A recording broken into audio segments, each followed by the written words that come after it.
Fellow Ghanaians, good evening.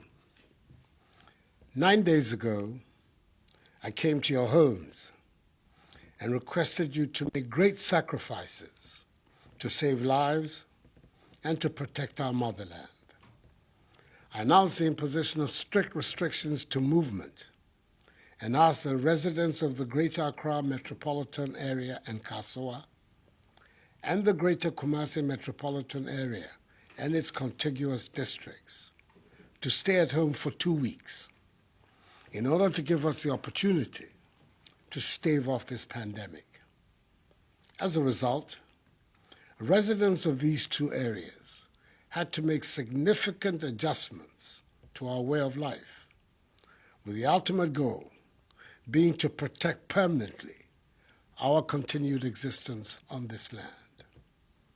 They heeded the call, and they have proven so far to each other and indeed to the entire world that being a Ghanaian means we look out for each other. Yes, there are a few who continue to find ways to be recalcitrant, but the greater majority have complied and have done so with calm and dignity. Tonight, I say thank you to each and every one of you, law-abiding citizens. Let me thank in particular all our frontline actors who continue to put their lives on the line to help ensure that we defeat the virus. To our health workers, I say a big aiko for the continued sacrifices you are making in caring for those infected with the virus and in caring for the sick in general. You are the heroes and heroines of our generation, and government will do all in its power to provide you with the relevant tools to do your work effectively. To the men and women of our security services who have been enforcing the directives by patrolling our streets day and night, conducting surveillance, snap checks, and mounting roadblocks, we're deeply in your debt. It is these security measures that have created the basic framework within which our medical personnel are able to pursue contact tracing, testing, and treatment of persons with the virus, whose implementation offers us the most secure means to defeat the virus. Reports I've received so far indicate that the police, military, and other members of our security services have discharged their mandate with considerable professionalism. Furthermore, working with the Ministry of Local Government and Rural Development, we see personnel of the Ghana Armed Forces involved in the cleanup of our drainage systems and of our markets. In the very few instances where members of our security agencies have employed the use of excessive force against the citizenry in enforcing the restrictions on movement, the Inspector General of Police and the Chief of Defense Staff of the Armed Forces have taken steps to investigate such incidents, and they have given me the assurance that those found culpable will be duly sanctioned. Thus far, the alleged wrongdoers have been withdrawn from the ongoing exercise. To enhance command and control, more senior officers have been deployed at the operational level, and each member of our security services participating in the exercise has been handed an aid memoir highlighting essentially the guidelines for the operation. However, I'm extremely perturbed by the actions of a few unpatriotic persons who are deliberately passing off and circulating old videos of alleged brutality by members of the security agencies, largely of foreign origin, and presenting them as though there were new incidents by Ghanaian security personnel which have occurred during the course of this past week. It is sad, it is unfortunate, and it must end. We should all be in this fight together, and there's nothing to be gained with widespread fabrication and distribution of such videos, whose sole aim is to create discontent and undermine the trust of the population in the men and women of our security services. Who gains from such conduct? Nobody in their right senses. The law enforcement agencies are determined to locate the originators of these antisocial acts. Fellow Ghanaians, as I've said before, all that government is doing is intended to achieve 5 key objectives: limit and stop the importation of the virus, contain its spread, provide adequate care for the sick, limit the impact of the virus on social and economic life, and inspire the expansion of our domestic capability and deepen our self-reliance. As of today, Sunday, 5th April, our current situation is such that we have recorded a total of 214 cases. The Greater Accra region has 189 cases, followed by the Ashanti region with 12, Northern region 10, Upper West region 1, Eastern region 1, and Upper East region 1. The 10 from the Northern region are the West African nationals who entered our country illegally after the closure of the borders.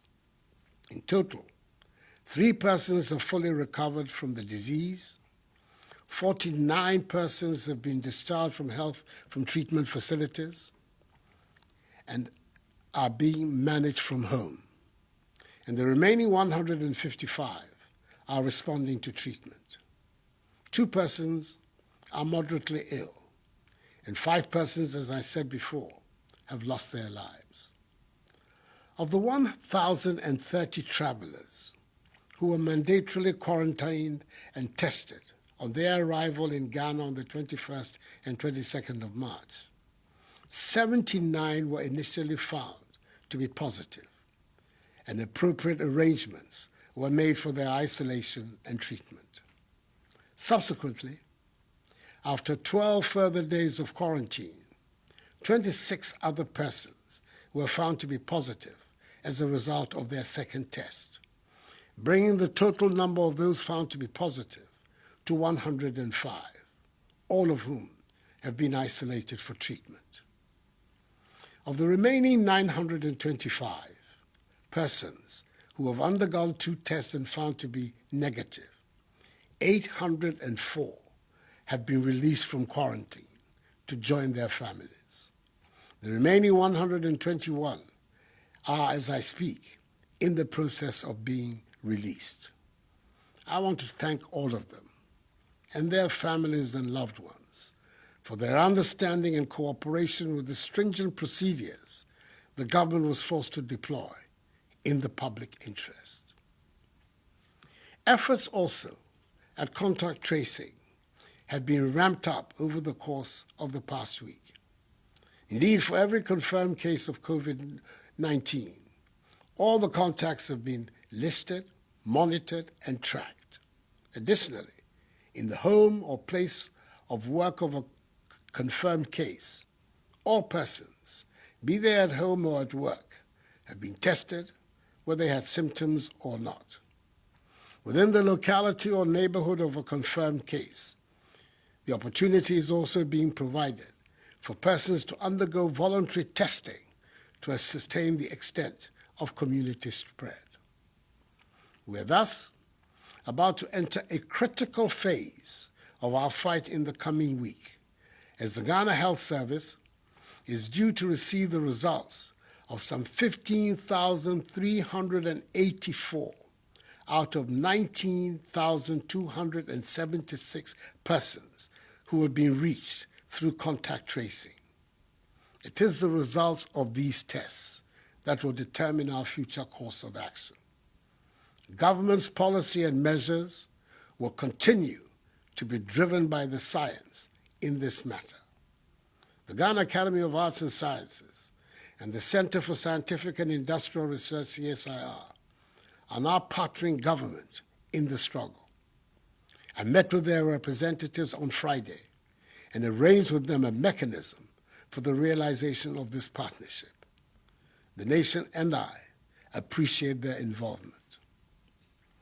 So in the course of the coming week, a determination will be made as to whether or not to extend the duration of the 2-week restriction on movement and the implementation or otherwise of any more enhanced measures to deal with the virus. I have, however, by executive instrument, extended the closure of our borders for 2 more weeks until further notice. The data tells us that the overwhelming majority of confirmed cases came from travelers or from people who have come into contact with travelers. Fellow Ghanaians, tonight I stand before you to ask for your continued patience, support, vigilance, and adherence to the measures. Let each one of us play his or her part to enhance our collective efforts at containing the spread of the virus, which will enable us to hasten the lifting of these restrictions and returning the nation to normalcy. I was encouraged by the appreciation of government's handling of the pandemic and the offer of support by the leadership of the major political parties in the country when I met with them on Friday. I applaud Parliament's decision to call off its planned recess and be on standby to aid in the fight against the virus.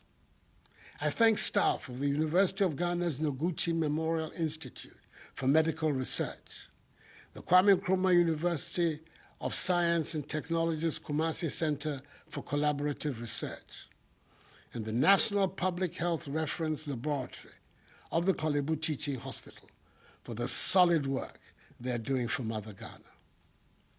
I'm very grateful to the individuals and institutions who have responded to my appeal for donations to be made into the COVID-19 National Trust Fund, which has been established to complement government's fight against the virus and to assist in the welfare of the needy and the vulnerable. A total amount of some 8,750,000 cedi, which includes 600,000 United States dollars, have been received so far for this purpose. I'm happy that so many appointees of my government have also followed my example by donating their salaries to the fund. We are in difficult times, and that is why I directed the Minister for Finance to send to Parliament the Coronavirus Alleviation Program, whose objective is to protect households and livelihoods, support micro, small, and medium-sized businesses, minimize job losses, and source additional funding for promotion of industries to shore up and expand industrial output for domestic consumption and exports. Through this program, the Ministries of Gender, Children and Social Protection, and Local Government and Rural Development, and the National Disaster Management Organization, NADMO, working with MMDCEs and the faith-based organizations, have begun to provide food for up to 400,000 individuals and homes in the affected areas of the restrictions. This began in Accra today and will begin in Kumasi tomorrow. It will come in the form of dry food packages and hot meals, and will be delivered to vulnerable communities in Accra, Tema, Kumasi, and Kasua. Again, the Ghana Water Company Limited and the Electricity Company of Ghana have been directed to ensure the stable supply of water and electricity during this period. In addition, there will be no disconnection of supply. Furthermore, government will absorb the water bills for all Ghanaians for the next 3 months, i.e. April, May, and June. All water tankers, publicly and privately owned, are also going to be mobilized to ensure the supply of water to all vulnerable communities. Government in collaboration with the National Board for Small-Scale Industries, business and trade associations, and selected commercial and rural banks, will roll out a soft loan scheme up to a total of 600 million cedis, which will have a 1-year moratorium and 2-year repayment period for micro, small, and medium-scale businesses. Fellow Ghanaians, it is vital that we protect the lives of our frontline health workers who are risking their lives every day to battle this virus. That is why government is placing a high priority on the procurement of personal protective equipment for them. Thus far, 350,000 masks, 558,650 examination gloves, 1,000 reusable goggles, 20,000 coveralls, 7,000 N95 respirators, 500 waterproof gumboots, 2,000 reusable face shields, 2,000 gallons of hand sanitizers, 10,100 milliliter pieces of hand sanitizers, and 500 shoe covers have been sent to the regional health directorates for onward distribution to the district health directorates for use by our health workers in all the districts.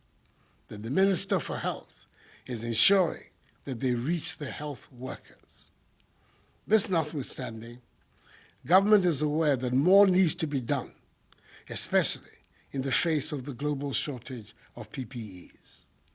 It is for this reason the government is actively engaged with local manufacturing companies to assist them in the domestic production of PPEs, and I'm encouraged by the response from the Ghanaian private sector.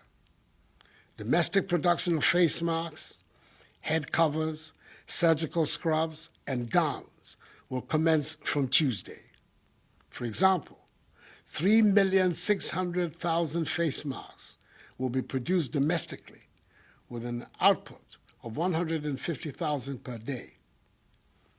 I'm equally impressed with the invention of a solar-powered hand-washing sink by Judose from Kumasi, and the COVID-19 prevention electronic bucket made by Kelvin Owusu-Dapa and Richard Boateng, both students of Obuasi Senior High and Technical School.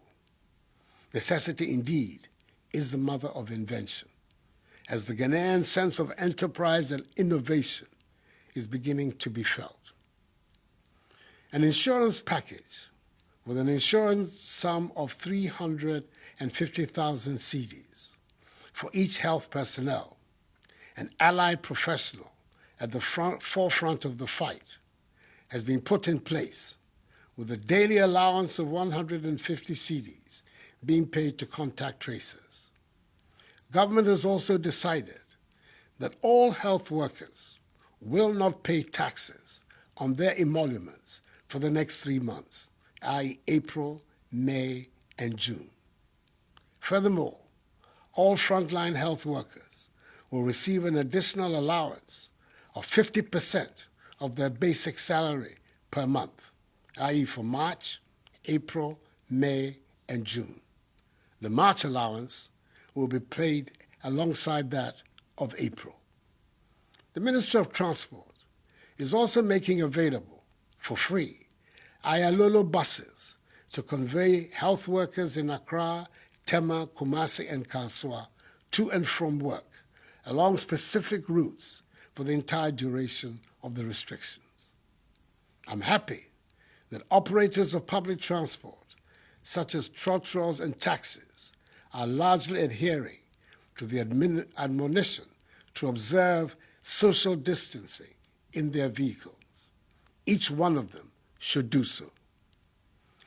Towards ensuring the cleanliness of our country, especially in the Greater Accra and the Greater Kumasi areas, which are currently the subjects of the restrictions, the Ministry of Sanitation and Water Resources, together with some 400 personnel drawn from the police, military, fire service, and prison service, from Friday, 3rd April to today, Sunday, 5th April, have embarked on desilting our gutters, collection and disposal of garbage from homes, public places, markets, and vehicle terminals. We must ensure that the end of this exercise will lead to a new attitude towards cleanliness in our surroundings. That would be a positive legacy from this crisis. MMDAs outside the areas affected by the restrictions have been directed to emulate this cleanup exercise. As of Saturday, 4th April 2020, markets and lorry terminals in 13 regions have been cleaned and sprayed, with the 3 other regions set to follow in the coming few days. We've had to take the extra step of closing a few markets in Accra and Kumasi, where traders and market women had flouted the rules for social distancing. Some districts have also embraced the policy of alternate days for alternative products in a bid to decongest the markets and ensure social distancing. I'm fully aware of the disruptions to your lives occasioned by these measures. Your personal movements, way of life, the education of your children, your livelihoods have all been disturbed by this virus. But believe me, the measures are necessary if we are to free ourselves permanently of this pestilence. Fellow Ghanaians, I will continue passionately to appeal to you to observe prescribed social distancing and good personal hygiene to contain community spread. These enhanced hygiene protocols must become a part of our everyday lives. We must not abandon them. And remember that the law enforcement agencies are going to increase their enforcement of the stay-at-home directive. Do not leave your homes other than for the essential stipulated reasons. The cynics question our capacity for the maintenance of discipline in this period and in its aftermath. However, I am confident that we will prove them wrong. Ghanaians always rise up to the occasion, and we will do so again. United, we're going to win this battle.